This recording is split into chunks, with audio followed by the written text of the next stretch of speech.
शिरूरमधून अजित पवारांच्या राष्ट्रवादी काँग्रेसकडून शिवाजीराव आढळराव पाटील यांच्या उमेदवारीवर अखेर शिक्कामोर्तब झाल्याचं दिसतंय। दिलीप मोहिते पाटील यांनी याबाबत माध्यमांशी बोलताना माहिती दिली। मोहिते आणि अजित पवार यांच्यात नुकतीच बैठक पार पडली, त्यानंतर त्यांनी नरमाईची भूमिका घेतली। अजित पवारांच्या विनंतीचा मान राखणार असल्याचं त्यांनी म्हटलं आणि आता आढळराव पाटील हे राष्ट्रवादीकडून लढणार। मात्र मूळचे शिवसैनिक असलेले आढळराव पाटील हे आता आपल्या हातावर घड्याळ बांधणार आहेत। नेमके ते राष्ट्रवादीत कुणामुळे गेलेत त्या संदर्भातली ही चर्चा। दरम्यान लोकसभा निवडणुकीमुळे सध्या राज्यातील राजकीय वातावरण चांगलंच तापलेलं आहे। या निवडणुकीमध्ये महाराष्ट्रातील एकूण 48 मतदारसंघांपैकी काही जागांची विशेष रूपाने चर्चा होत आहे। त्यामध्ये शिरूर मतदारसंघाचाही समावेश आहे। या जागेवर महाविकास आघाडीकडून अमोल कोल्हे हे निवडणूक लढवणार आहेत, तर महायुतीकडून शिवाजीराव आढळराव पाटील यांची उमेदवारी निश्चित मानली जाते।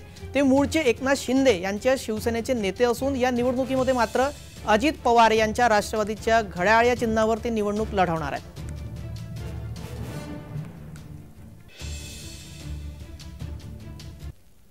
दरम्यान शिवसेना भाजप युतीच्या काळामध्ये शिरूर मतदारसंघ शिवसेनेकडे होता।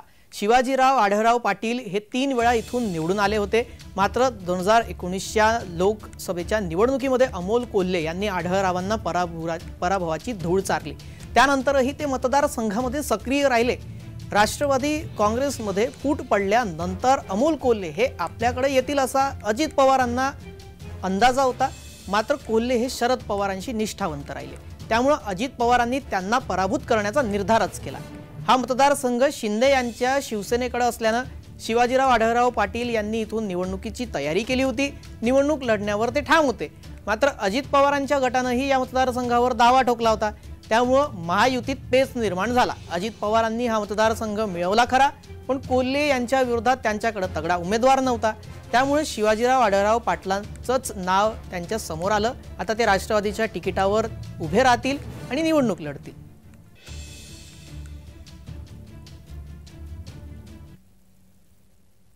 दरम्यान आढळराव पाटील आहेत कोण आणि ते कुणामुळे राष्ट्रवादीत आलेत पाहूयात।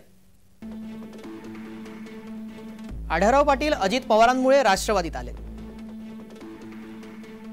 राज्यामध्ये शिरूर मतदारसंघ महत्त्वपूर्ण आहे। खासदार अमोल कोल्हे हे शरद पवारांच्या सोबतीने आहेत।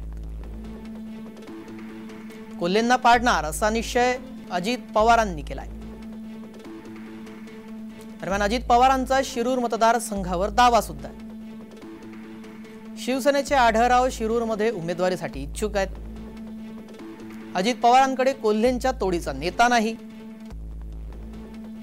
त्यामुळे महायुतीच्या जागा वाटपामध्ये शिरूरची जागा राष्ट्रवादीकडे यावी असा आग्रह धरण्यात आला। आढळरावांना उमेदवारी महत्त्वाची आहे। ध्येय मोदींचा विजयच आहे, त्यामुळे महायुतीतून लढायचं आहे, चिन्ह कोणतंही असो।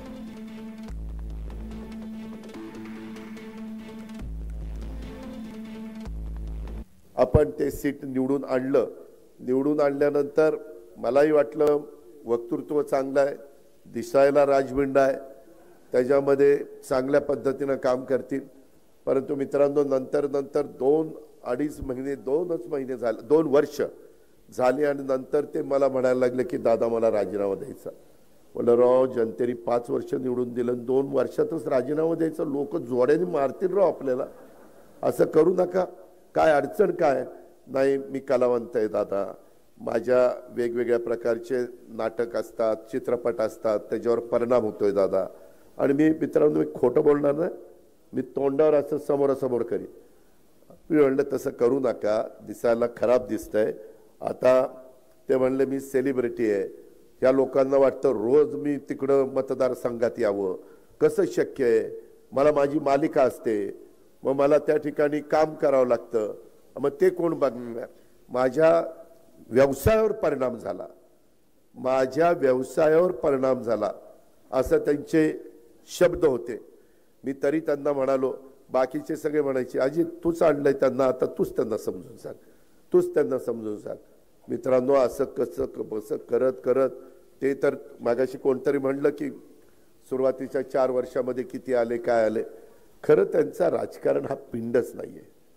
आम्ही राजकारणी लोक काय करतो, एखादा उमेदवार आम्हाला पराभूत करता येत नसेल तर मग सेलिब्रिटी काढायची. खोटं नाही सांगत. तुम्ही देशात बघा, आता काही ठिकाणी हेमा मालिनी उभे राहतात की नाही, निवडून देतात. काही ठिकाणी सनी देओल उभा राहतो, धर्मेंद्र उभा राहतो, गोविंदा उभा राहतो. काय ह्यांचा राजकारणाशी संबंध आहे? मला वाटतं इतक्या मोठ्या नेत्याच्या टीकेवर मी काय बोलावं. 3 वेळा संसद रत्न पुरस्कार मिळालाय आणि ज्या पद्धतीने शिरूर लोकसभा मतदारसंघामध्ये काम सुरू आहे, मला वाटतं हे काम बोलेल. त्यामुळे दादांच्या टीकेवर काही उचित भाष्य करणं मला योग्य वाटत नाही. कारण महत्वाची गोष्ट अशी आहे की त्यांच्या टीकेला उत्तर द्यायला मी बांधील नाही. आदरणीय पवार साहेबांच्या मार्गदर्शनाखाली मी काम करत असताना आदरणीय पवार साहेब जे बोलतील त्या गोष्टीनुसार वागायला प्रोत्साहित करण्याचं काम या सुनील तटकरेंनी केलंय. हे डॉक्टर अमोल कोल्हेंनी विसरू नये, एवढंच मला त्या ठिकाणी सांगायचं आहे. उमेदवारी त्यांना मिळावी यासाठी सुद्धा आग्रह धरणारा हा सुनील तटकरे त्या ठिकाणी होता. अमोलजी, तुम्ही तुमच्या वतीमध्ये जरूर काहीतरी बोला, पण संसदेतील माझी कामगिरी, लोकांच्यातील माझी गेली 40 वर्षाची कामगिरी, गेल्या 5 वर्षात एका निवडणुकीमध्ये अजितदादांच्या कृपेने तुम्ही निवडून आलेल्यांनी मला सांगण्याची आवश्यकता नाही. एवढंच मला त्यांना मित्रत्वाचा सल्ला त्या ठिकाणी द्यायचा आहे. तर मी नम्रपणे आपल्याला एकच प्रश्न विचारू इच्छितो की जर असा उमेदवार देणं ही चूक असेल तर मग 10 वेळा आपण माझ्यासारख्या सर्वसामान्य कार्यकर्त्याला तुमच्या पक्षात या हे निरोप पाठवण्याचं नेमकं कारण काय? लपून छपून भेटीगाठी करण्याचं कारण काय? त्यामुळे मी नम्रपणे एवढंच सांगू इच्छितो की मला जी आदरणीय पवारसाहेबांनी संधी दिली त्या संधीप्रती प्रामाणिक राहण्याचा मी प्रयत्न केलाय. का प्रश्न विचारताच एकदम चिडले आणि शिरूरचे खासदार तर दादाशीच भिडले. याच दादांनी ज्यांना दाखविली दिल्ली, दादा बोलताच हल्ली चिडतात ते हल्ली. पाठीशी उभे होते हेच अजितदादा, शिरूरमधील जनतेच्या विकासाचा वादा. दमानं घ्या जरा, अधाशी खाऊ नका, कोल्हेच रहा, आव्हाड होऊ नका.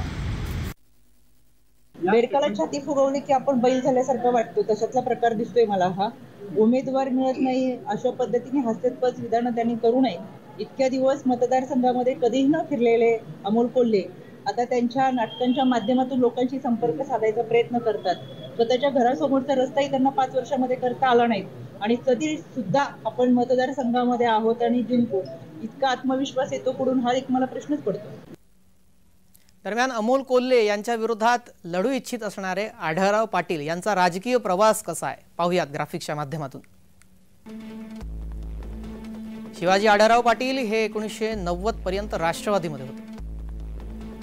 2004च्या निवडणुकीमध्ये खासदारकीसाठी त्यांनी शिवसेनेमध्ये प्रवेश केला.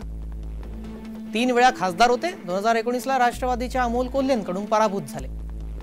2022ला आढळराव शिवभाटातून शिवसेनेत आले. आता 2024ला महायुतीत आढळराव राष्ट्रवादीकडून लढतील.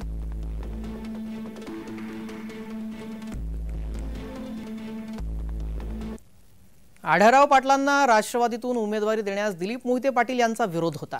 अजित पवार यांनी मोहिते यांची भेट घेऊन त्यांची समजूत काढली आहे. त्यामुळे दिलीप मोहिते यांनी आढळराव पाटलांना सहकार्य करण्याचा निर्णय घेतलेला आहे. या सगळ्या घडामोडींच्या पार्श्वभूमीवर आता ही निवडणूक चुरशीची होणार असल्याचं स्पष्ट झालंय.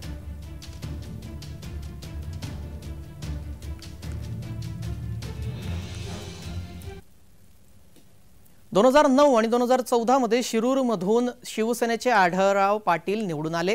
दोन्ही वेळी इथे राष्ट्रवादीचा उमेदवार पराभूत झाला. त्यामुळे 2019 मध्ये अजित पवारांनी शिरूरची जागा प्रतिष्ठेची केली.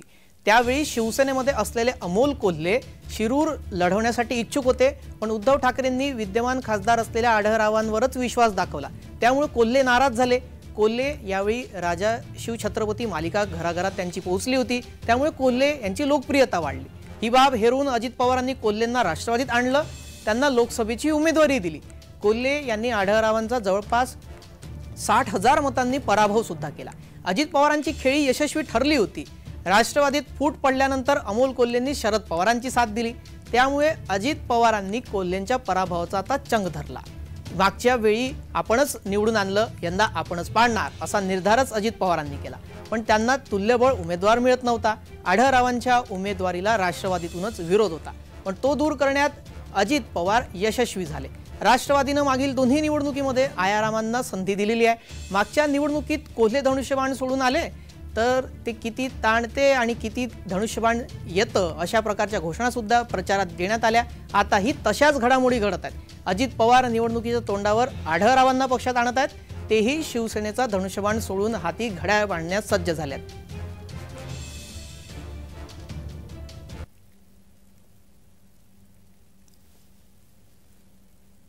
दरम्यान याबाबत आमचे प्रतिनिधी अधिक माहिती देत आहेत, पाहूयात. देशात लोकसभेचं बिगुल वाजलं आहे आणि राज्यामध्ये गेल्या काही दिवसांमध्ये घडलेल्या घडामोडींमुळे खास करून बारामतीचा विषय हा चर्चेचा विषय बनलेला आहे. त्याचबरोबर पिंपरी चिंचवडला लागून असलेल्या शिरूर लोकसभेचं देखील सध्या चर्चा अवघ्या महाराष्ट्रात होत आहे. त्याच्या मागील कारण देखील तितकंच महत्त्वाचं आहे, कारण की मागील 2019च्या लोकसभेच्या निवडणुकीमध्ये राष्ट्रवादीकडून अमोल कोल्हे यांना निवडणुकीसाठी तिकीट देण्यात आलं होतं. तर त्यांच्या विरुद्ध हे खासदार असलेले शिवाजी आढळराव पाटील यांच्या विरुद्ध अमोल कोल्हे यांची लढत झाली होती आणि या दोघांच्या लढतीमध्ये अमोल कोल्हे हे निवडून देखील आले होते. परंतु आत्ता गेल्या काही दिवसांमध्ये महाराष्ट्रामध्ये बदललेल्या राजकारणामुळे शिरूर लोकसभेमध्ये मात्र आता शिवाजी आढळराव पाटील यांना आपल्या पक्षात घेऊन अमोल कोल्हे यांच्या विरुद्धच अजित पवार गटाने आपला उमेदवार उभा केला असल्यामुळे आता येणाऱ्या लोकसभा निवडणुकीमध्ये शिरूर लोकसभा मतदारसंघातील निवडणुकी मोठी चर्चेचा विषय बनलेला आहे. या शिरूर लोकसभा मतदारसंघामध्ये नेमका या दोघांच्या लढतीत विजयाची माळ नेमकी कोणाच्या गळ्यात घातली जाणार आहे हे आता काही दिवसातच आपल्याला समोर कळणार आहे. अविनाश परबत, जय महाराष्ट्र न्यूज, शिरूर.